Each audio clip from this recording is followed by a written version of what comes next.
Assalamualaikum warahmatullahi wabarakatuh. Sehat selalu buat teman-teman semuanya di sana. Alhamdulillah kita masih disehatkan semuanya ya teman-teman. Baik, kali ini saya akan mencoba membahas secara detail dari jumpa pers yang telah dilakukan oleh pihak Polda Jabar terkait penangkapan, kemudian peran-perannya tersangka AA Abi itu bagaimana saja itu telah dijabarkan oleh Polda Jabar, dan kita akan dengarkan terlebih dahulu, kemudian kita akan bahas satu persatu apakah di situ ada sesuatu yang membagongkan yang kemudian ketika kita komparasikan dengan histori-histori masa lalu, kemudian alibi-alibi masa lalu, skenario-skenario masa lalu, apakah ada sesuatu yang matching atau tidak, kira-kira begitu, atau bahkan ada sesuatu yang mengejutkan dari pengakuannya sendiri sebagai tersangka, atau bahkan dikomparasikan dengan jumpa pers yang telah dilayangkan oleh Polda Jabar, ada hal yang matching dan kemudian mengejutkan untuk kita semuanya. Kita akan dengarkan terlebih dahulu ya. Penyidik sekalian yang hadir pada siang hari ini, dan tentunya rekan-rekan wartawan insan pers yang berkesempatan mengikuti press conference pada awal bulan Maret 2025 saat ini. Rekan-rekan sekalian, saat ini kami dari Polda Jawa Barat akan menyampaikan update penanganan kasus pembunuhan berencana yang terjadi di Jalan Cagak, saya ulangi, Jalan Jagak, Kabupaten Subang, ya, yang kejadiannya kurang lebih pada sekitar 2021 yang lalu, di mana sama-sama kita ketahui telah ditetapkan ada 5 tersangka, di mana yang 2 tersangka yaitu berinisial Saudara YH dan Saudara MR ini sudah divonis oleh Pengadilan Negeri Subang, yaitu untuk YH vonisnya 20 tahun dan MR vonisnya 4 tahun. Dan terhadap 3 orang lagi tentu berproses. Dan saat ini untuk tersangka AA yang nampak di hadapan rekan-rekan media sekalian telah divonis, saya ulangi, telah dinyatakan lengkap berkasnya oleh Kejaksaan Negeri Subang atau P21. Baik, pertama kita bahas tentang P21 terlebih dahulu ya, bahwa dulu memang banyak sekali rumor yang bertebaran di media ini bahwa ini nggak mungkin P21 karena memang alat buktinya katanya belum jelas atau belum memenuhi 2 alat bukti, atau bahkan alat bukti yang telah dikatakan oleh Polda Jabar itu bukan suatu kesadaran dan sebagainya. Ini adalah sebuah alibi yang banyak terlontar di dalam media massa maupun elektronik itu. Nah, kemudian satu sisi membantah ya image masyarakat, membantah keterangan ini. Apaan katanya buktinya? Bahwa alat bukti itu sudah jelasnya. Kenapa? Karena telah mendaftarkan pra-peradilan, kemudian pra-peradilan tersebut ditolaknya. Ada sebuah image kembali bahwa katanya mau pra-peradilan lagi karena memang pra-peradilan itu tidak wajib 1, lebih pun boleh, kira-kira begitu. Nah, tetapi nyatanya bahwa tidak ada kemudian pendaftaran pra-peradilan yang kedua maupun seterusnya. Apakah ini artinya bagi masyarakat yang lain mengatakan bahwa ini jelas bahwa dirinya merasa bersalah, bahwa dirinya merasa tidak kuat cukup bukti dan sebagainya, sehingga kemudian tidak ada fungsi juga ketika misalkan melakukan pendaftaran pra peradilan yang kedua dan seterusnya. Kira-kira begitu. Ini sebagai image masyarakat. Selanjutnya, bahwa P21 hari ini sudah difiksasi oleh pihak kejaksaan dan kemudian ditahan oleh pihak Polda Jabar dalam rangka melengkapi daripada P21 tersebut, yaitu bisa menyerahkan tahanan kejaksaan tersebut dari Polda menuju kejaksaan. Itu yang pertama, artinya bahwa sudah fix ya P21-nya. Sehingga saat ini yang bersangkutan telah dilakukan penangkapan dan penahanan.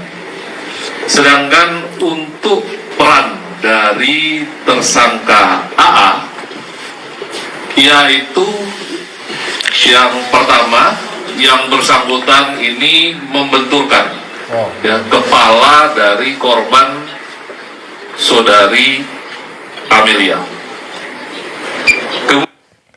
Sebentar, membenturkan kepala dari saudari Amelia. Kalau kita komparasikan dengan foto saudari Amel itu, memang bahwa dari dulu juga bahwa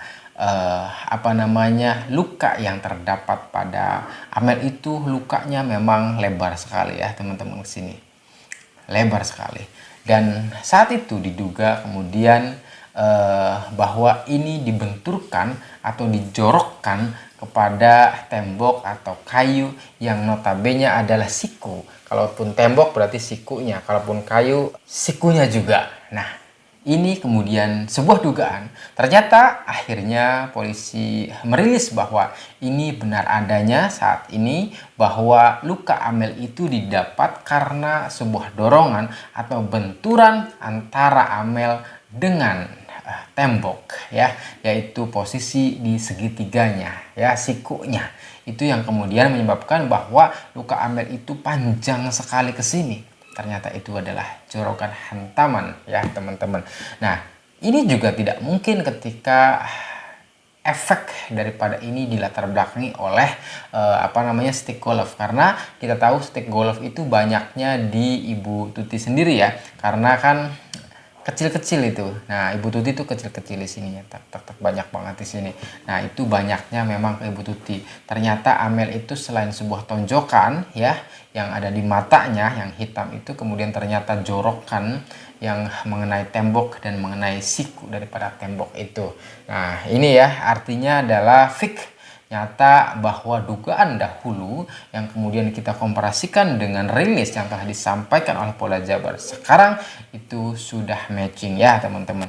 Kemudian yang kedua, saudara AA, tersangka AA ini juga melakukan atau mempersiapkan kendaraan ya, mobil Alphard yang tadinya menghadap ke kebun, kemudian diputar arah, dibalik arah menghadap ke jalan.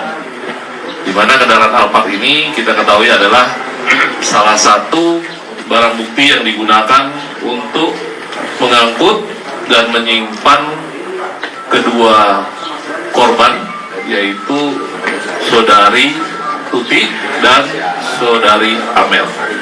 Baik, ternyata kemudian yang menyupir mobil Alphard, memparkirkan mobil Alphard itu adalah diduga tersangka AA tersebut. Ini yang telah disampaikan oleh pihak Polda Jabar.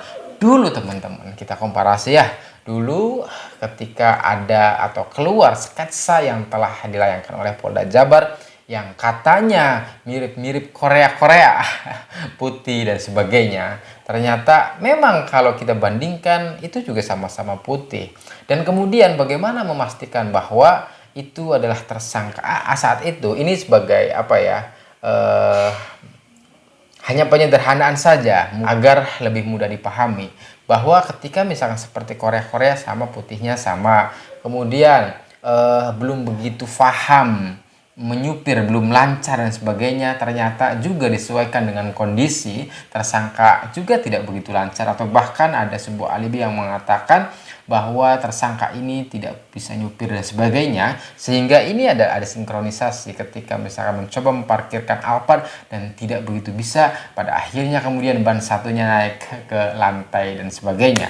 Dan bahkan dari situ teman-teman, bukti bahwa beliau tidak begitu pandai dalam mengemudi juga ketika parkir ternyata pantatnya itu terlalu ke jalan, ya, terlalu ke jalan. Dan akhirnya kemudian ada seorang saksi yang melihatnya secara langsung, yaitu saksi supir angkot ya, namanya Dodo ya teman-teman. Nah, Dodo ini kemudian melihat daripada sosok yang menyupir itu, dan sosok yang menyupir itu adalah dikatakan diduga tersangka AA ini. Kenapa beliau mengatakan diduga tersangka AB ini? Buktinya adalah ketika beliau itu saat pagi itu melihat, kemudian next time-nya itu dipanggil oleh Polsek, Polres, bahkan Polda, ternyata di Polres di dalam pengadilan dinyatakan bahwa memang saat itu pernah menyatakan yang ini mirip dengan Arigi, tetapi di Polres itu hanya menyandingkan foto-fotonya saja. Mirip yang mana kira-kira? Nah, itu adalah pernyataan daripada saksi supir angkot. Nah, setelah kemudian kasus ini dilimpahkan ke Polda Jabar, ternyata di sana juga dipanggil lagi tuh saksi supir angkot, dan di sana disandingkan dengan orang yang aslinya. Bahkan di sana benar-benar di depan mata, di depan muka katanya. Ini fakta pengadilan ya kemarin teman-teman. Nah, setelah kemudian apa yang dipahami, apa yang dilihatnya pagi hari itu kemudian dikomparasikan di Polda Jabar dan disandingkan, ternyata tersangka AA juga, kemudian tersangka Arigi juga kemudian ada disandingkan oleh Polda, dan ditanya mirip yang mana. Nah, ternyata beliau saksi Dodo supir angkot ini memilih mirip, yaitu tersangka AA. Ini secara asli ya, secara kasat mata, dan memang dilihatnya di depan mata sekali. Nah, artinya bahwa ini ada hal yang matching antara kesaksian daripada supir angkot, kemudian bahwa notabene dia tidak begitu pandai dalam menyupir dan sebagainya, sehingga parkirnya tidak begitu pandai dan terlalu mundur ke jalan, menutupi jalur daripada mobil yang lain di jalan dan sebagainya. Kemudian juga ada kesaksian daripada tersangka atau terpidana Danu itu sendiri, yang memang secara jelas kasat mata telah melihatnya bersama-sama dalam rangka pembunuhan Ibu Tuti dan Amel ini ya teman-teman. Baik, itulah teman-teman, semoga ini menjadi pemahaman yang komprehensif bahwa sekali lagi kita berbeda pendapat itu boleh, tetapi kemudian apa yang kita yakini berdasarkan pengetahuan dari awal hingga akhir terkait kasus Subang ini, ya kita pasti paham semuanya. Dan insya Allah kita semuanya adalah selalu mengawal sebuah keadilan khusus untuk almarhumah Ibu Tuti dan Amel. Semoga kemudian berkah untuk kita semuanya. Terima kasih. Wassalamualaikum warahmatullahi wabarakatuh.